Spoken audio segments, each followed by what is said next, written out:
For the last few weeks and several months, we have been discussing change on this podcast, embracing change, the things that you need to look forward to changing about yourself as an individual, about your organization as a business, about your brand, etc. So today, the discussion is going to take a little bit different approach. We're going to change what we're going to do, and instead we're going to discuss the things that you should be resistant in changing, the things that you need to hold fast to, your core values, and things that make your consistency in your brand presentation, whether it's you personally as a self-brand or the brand for your business.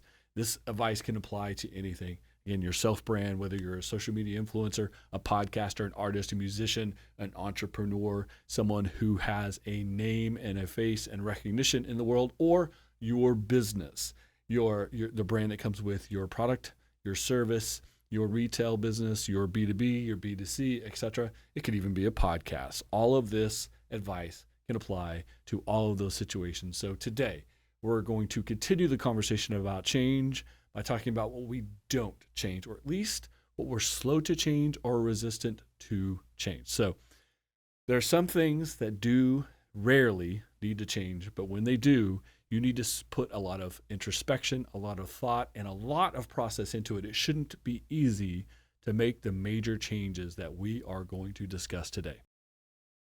It's Saturday. I'm in the office. You know what that means. The Saturday Morning Hustle podcast for anyone willing to come in early, stay late, or work on the weekend to earn what it is they're trying to achieve. That's why you're here. Let's get into it. Let's talk about all the things that you should be resistant to or outright almost hostile to the idea of changing. These are core issues that you need to keep as consistent as possible. There are exceptions, and I'll give you those as well, but we're going to talk today about your brand, your business brand, your self-brand, or your persona, how you're perceived.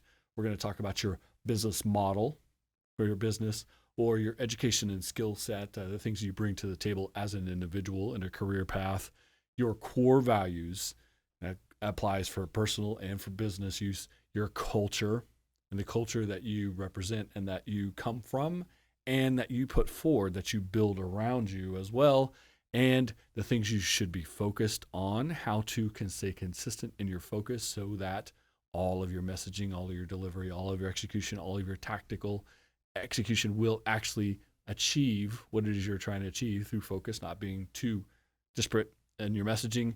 And then, of course, how to value, how to embrace, how to lift up those people who helped you get where you are today. You didn't make it here alone. Other people were part of that journey. The greatest level of success is then not just recognizing them, not just honoring them, but bringing them along with you on that path to success. Because the more that we have partners and collaborators and a support system, the more likely we're to be successful, and then we could spread that success onto others, which is another level of success. So that's the conversation we're going to have today. So let's go right back to the top about your brand or self-brand or your personal persona. This is how the world perceives you, how the world sees you. When you create a brand for a business, you melt down all the things that business does, strengths and weaknesses, position, value proposition, etc., and you try to craft the simplest, most distinct, most easy to understand version of what that is. That's your brand. And again, it applies to an individual, your self-brand as well. For me, my self-brand is I'm an entrepreneur, I'm a podcaster, I am someone who provides value through the podcasting medium, through my consulting business, through networking, being part of the community, etc. These are parts of my self-brand. Of course, you understand what brands are with your business, right? It is how people understand you. And as an individual, if you're not necessarily a self-entity, but you're just a person who's trying to build a career for your success, working 9 to 5, working that day job, doing a great job, trying to work yourself up, be part of that system, you still have a persona about you. Are you a leader, or are you someone who takes direction well? Are you someone who is very commanding, very loud, maybe very brash and bold? Or are you someone that's more introverted, more quiet? Are you someone who will need to be held back because you go too fast sometimes? Or are you someone who needs to be prompted and promoted and encouraged to do certain things? These are types of things that go into your persona. So again, these things should come from and should be based on your strengths and weaknesses, whether it's you personally or your business. It should not be made up, fabricated marketing conversations that make up your brand. If you're honest and true and focused on your strengths and trying to mitigate your weaknesses when you create the brand originally, the fact that it is your greatest strengths, avoiding your greatest weaknesses, and the most simple version of that is explaining that is your brand. This is why it makes it difficult or impossible to change your brand, because you spend so much time, so much effort on the business side. You spend money and other assets as well to establish that brand, so that you create an expectation you can meet. You create an expectation of how you do business, your product or service offering, value proposition, etc. And the people who are interested in doing business with you say, yes, that's what I'm interested in, or I find value in that, or some other combination that says your brand is appealing to me. I'd like to do business with you. If you have done a good job of meeting the expectation you created in that process, then they want to do business with you again. You have favorite brands, right? Whether it's Coca-Cola, Nike, Budweiser, Apple, Chevrolet, Ford, Toyota, the list goes on, right? Whatever your favorite brands are, if you like the product, if you like the service, if you find value in it, you want to be able to go back and do it again. If you're currently driving a Chevrolet and you're super excited about it, Chevrolet wants you to come and buy another Chevrolet again the next time you want to buy that. Same thing with the beer you drink, or the hamburger you eat, or the sofa that you sit on. So that's why not changing your brand is so important. The brand, the core assets, the reason that people know you and understand what it is you do, understand the value you provide, whether it's a business or as an individual, needs to stay consistent. Ingraining that brand into other people's thought process of you is a lot of work, a lot of effort, a lot of cost, and takes a long time. So then when you change it, you dilute all of that work or completely expel it and lose it. So don't be quick. Don't consider, really don't change your brand, your self-brand. The same thing with your persona. If you're known, now it's very often could be that your persona is perceived as negative. Maybe that you are difficult to work with instead of maybe headstrong is the positive way, difficult to work with is the negative way, or opinionated versus a team player, etc. There are things you can work on to improve that, but that's a little bit outside of your control. You can try to change your persona, but it's not in messaging, it's going to be in actions. So your persona is definitely set by your actions. You can change your actions, you can improve your actions, and you can improve your persona. Brands typically don't change unless there's a massive change in the way they do business or their brand is associated with something negative. When there is a great example of that is Kentucky Fried Chicken. They don't call themselves Kentucky Fried Chicken anymore. They call themselves KFC. Why? Because the term fried is seen as negative. Fried foods are bad for you. So KFC is trying to keep the brand message that they have, which is Kentucky Fried Chicken. It's been around for a long time. You know what it is. You see the red and white buildings and billboards, and you know what it is. You see the Colonel's face, etc. You know what that is. They just don't want you to associate that with fried food, because fried foods are negative, seen negative in this time period. So your brand, your self-brand, your persona is something that is you've been established the entire life of your business, the entire life of your brand, your entire life as a person, as a working professional has been establishing that brand. So do not be quick to try to change it unless there's a negative that's necessary to change. And even if you put effort into changing it, you must, it's essential. It won't work unless you follow up with the actions. The actions speak louder than words. So you can tell people, if you're associated with negative customer service with your brand, that we have improved our customer service, but it doesn't matter if you can't follow up that with effort, not just slightly better, not just minimally better, but dramatically better, to the point that people notice and say, they used to be terrible at this and now they're great at it. And it's one thing to say, it's another thing to do it. You have to deliver on it. You have to meet the expectation you set through your branding. Now, along with brands, you have business models. And on the personal side, it's your education or your skill set, the things you bring to the table, how you operate, how you actually get the job done. In business, we call this a business model. And if you're going to change your business model, we often refer to it as a pivot. Pivots are huge decisions for, again, brands. With brand equity, you're going to lose all that brand equity. And on the business model side of things, everything that you've built, every training that you've had, every relationship that you've put together, every standard operating procedure, every set of rules, everything you have within your business is tied to the business model. It's tied to the business model and the brand. When you pivot the business model, you throw a lot of that away and you start over and you have to redevelop. You have to put new effort into doing it. This is why it's a huge decision to pivot a business. Now, pre-COVID pandemic, the idea of pivoting a business was a long 12, 18, 24-month conversation about whether you could or should. A lot of startups often sometimes pivot because their initial idea, as they're following through it, they find out that that is not going to be sustainable. It's not economically viable, but they have some assets in place or they have some product that can be utilized in a different way in a viable method. And so then the model is pivoted. It's not as much of a hardship when you are a startup because you have done less work and you have less brand equity that you're losing to make the pivot. And it's smart early in the business. When a business is established, when you have a brand that is known, pivoting your business model and pivoting the brand is very expensive. And in theory, you can't go back. And not just theory, in practice, if you establish who you are and what you do, and then you change it, you spend a lot of time, a lot of money, a lot of effort, a lot of attention on changing that perception, on changing the execution, on changing the logistics and training and everything that goes with it.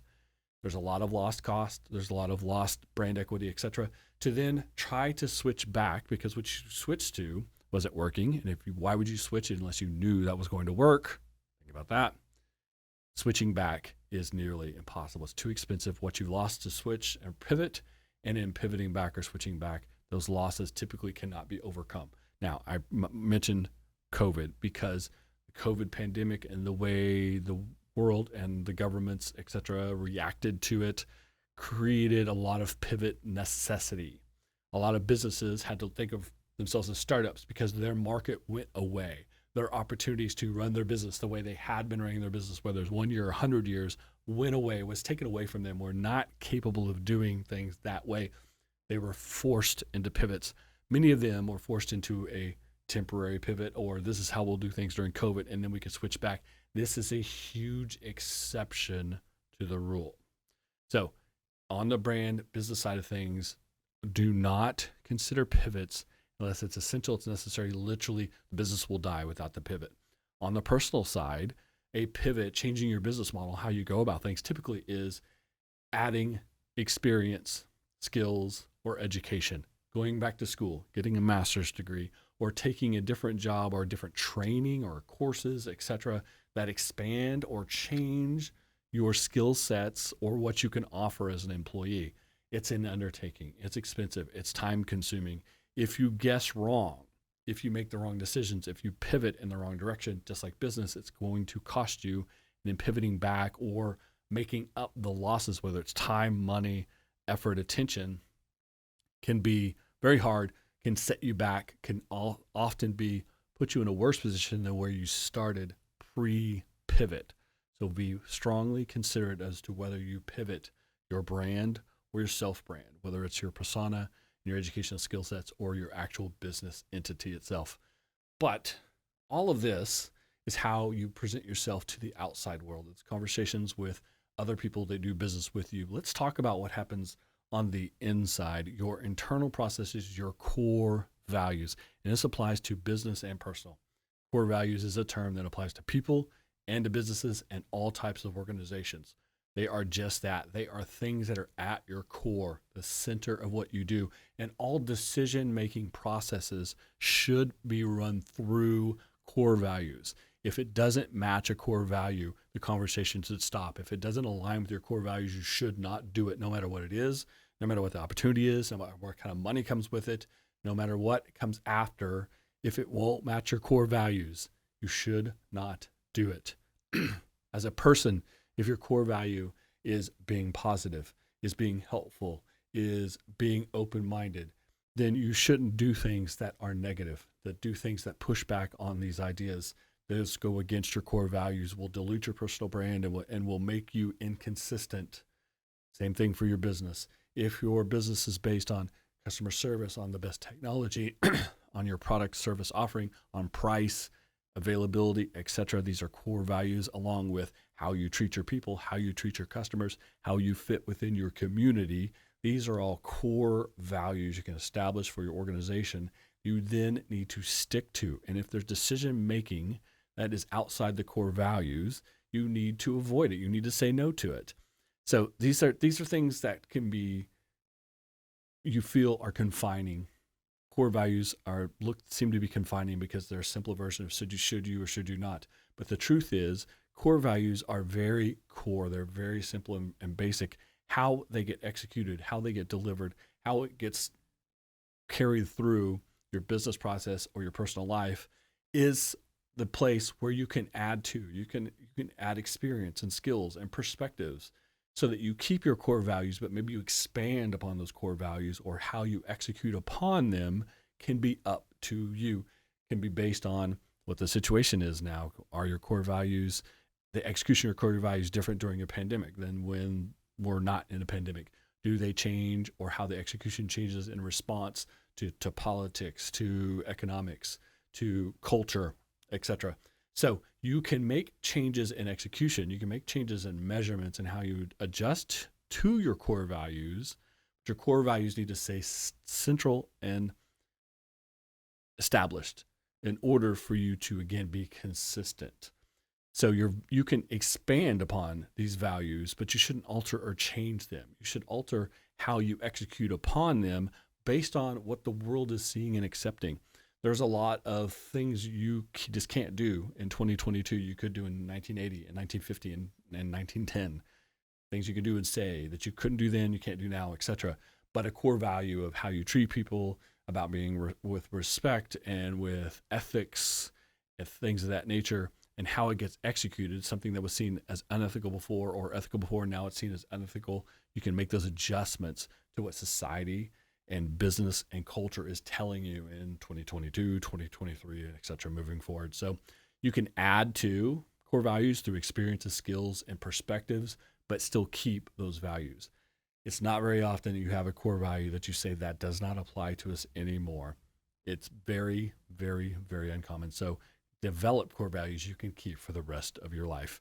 And if you stick to those core values, it will guide you through, again, not chasing money, not chasing opportunities that you shouldn't be chasing, and definitely not creating opportunities out of situations where you have to be negative or do things that are outside of your comfort zone in a detrimental way, not pushing yourself out of being uncomfortable, but literally not treating people the way you would hope they would treat you, to go outside of your own set of rules, your own set of values, is how those things stay core. That's why core values is so essential for business and personal. The things that come from the core values and are things that affect core values are culture.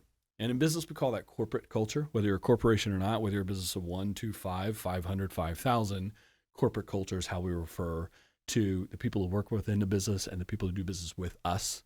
So internal and external. On the personal side, we call it personality. Your culture, your personality. It's who you are. It's where you come from. It's your background. It's all of your past experiences. It's what you've learned in the world and how you apply those things and move forward with them. What you do with what you know. This is culture. Now, often culture is focused on where you come from, where you grew up, small town, big town. Was it urban or was it rural? Did you have a lot of education or a little bit of education? Did you have tons of opportunities or minimal opportunities? Were things in your life hard, or were they easy, or were they somewhere in between? Did you have massive things in your life, positive or negative, that maybe gives you a different perspective, a different background, a different personal culture than other people who maybe had similar upbringings, but not those big incidents? Same thing for business. What have you learned when you were starting out? What did you learn when things are going well? What did you learn? How did you adjust? How did people react to how kind of people did you attract when things were going well and things were going bad? Who stuck with the organization when things were down? And who came with the organization when things are up? How do the people involved react to each other and react and interact with your clients, your customers, your vendors, your third-party collaborators, etc. These are all things that go into culture. The culture you come from, the culture you were raised in, the culture that you started when your business was one day old, and then 1 week, 1 month, 1 year, 10 years old, 20 years. These things change and they evolve, but they always go back to where they start. Those things are at your core. They're part of your core values, your culture. Where you come from is ingrained in you. Now, there can be positive and there can be negative in that.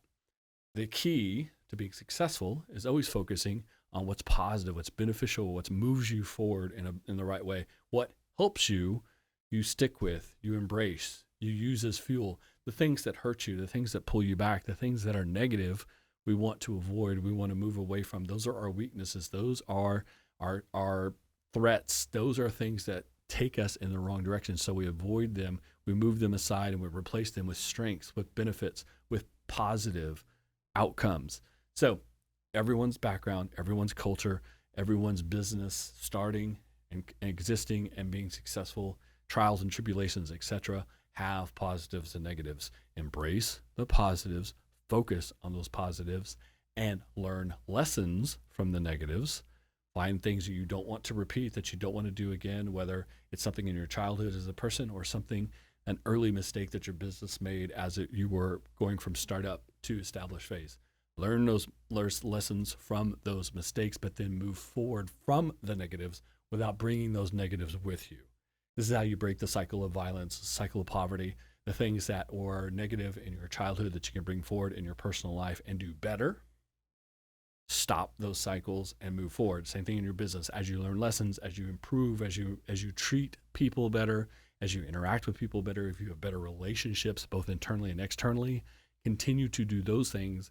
Don't do the things that were mistakes, that were failures, that were setbacks, that were negative in the past.